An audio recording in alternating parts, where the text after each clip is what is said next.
With over 2,000 manufacturers and 13,000 brands, New York City is being recognized as a leader in the next industrial revolution. Join us as we meet with some of New York's rising stars and industry leaders. From CFDA President Kolb. New York is considered one of the 4 global fashion capitals. It has a significant footprint in fashion. To New York City's Deputy Mayor, Alicia Glenn. I think the future of manufacturing in New York is not necessarily large-scale production. What we have to offer is really unique access to markets. Surrounded by thousands of manufacturers, media, and retail opportunities, New York ranks as one of the top 3 cities to start a business. And I'm your guide, Matthew Burnett, CEO of Makers Row, and this is Makers Row, New York City.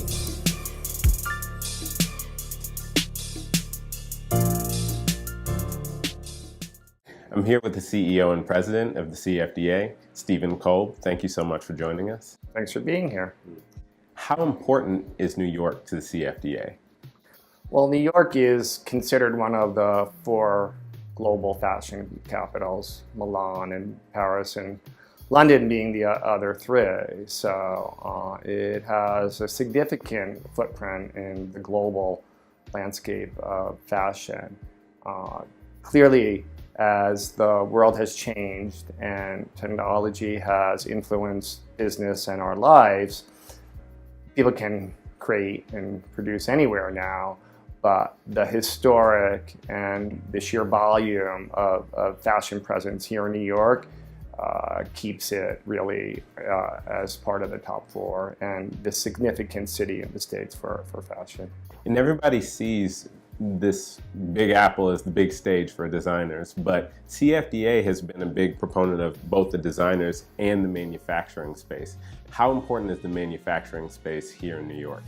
The CFDA as an organization was founded by designers, and we are a membership organization made up of designers. So much of our work is created to support the businesses of designers at every stage of the career, from students to postgraduate, emerging, small business owners, and the big and famous iconic American brands. So that's our work.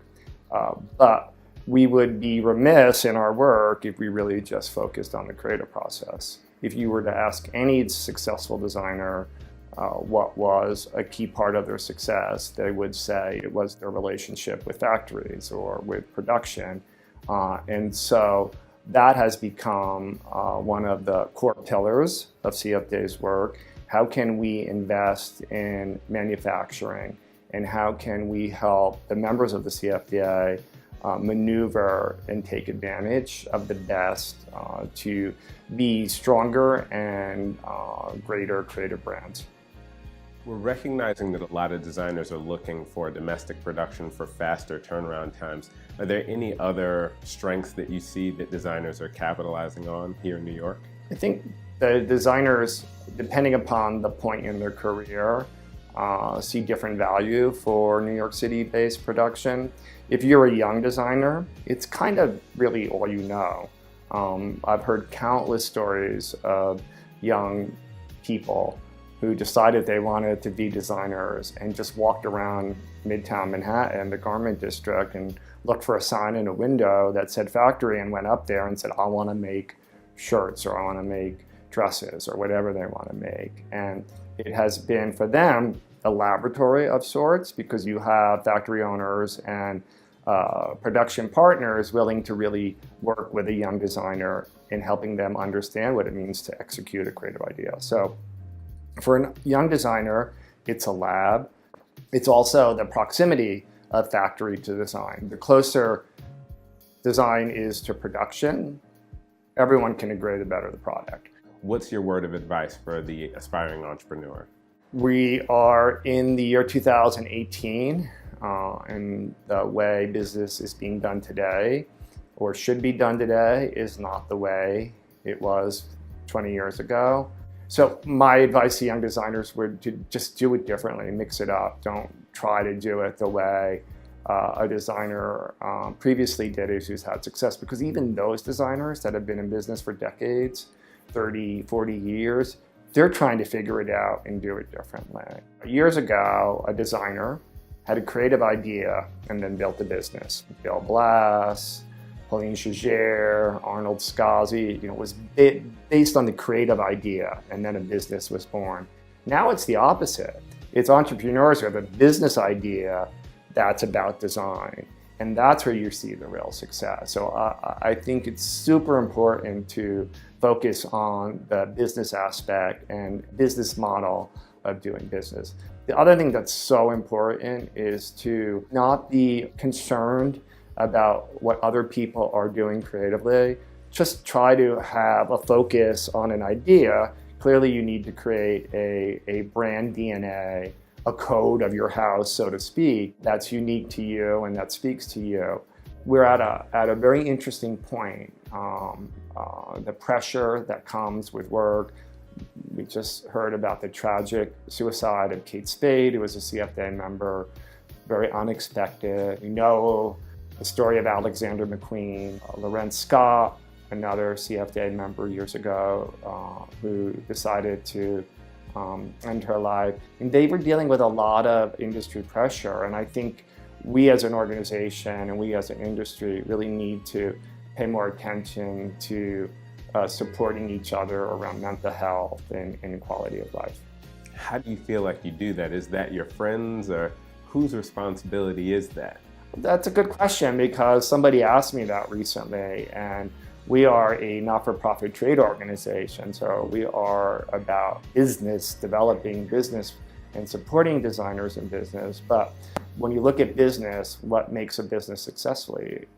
The most successful part of any business is the human capital, the people that work in a business. So that has to be part of the equation.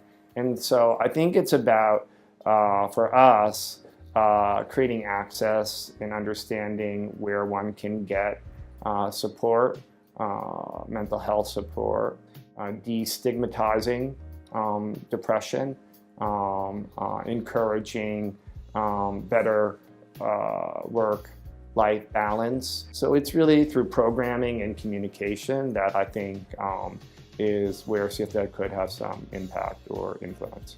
Thank you so much for joining us, Stephen Kolb. We talked about entrepreneurial sacrifice, and you just got off of a plane, so thank you for your sacrifice of time. Thank you for your words of wisdom. Thank you. I'm sitting here with Deputy Mayor Alicia Glenn. Thank you so much for taking the time. Oh, it's my pleasure.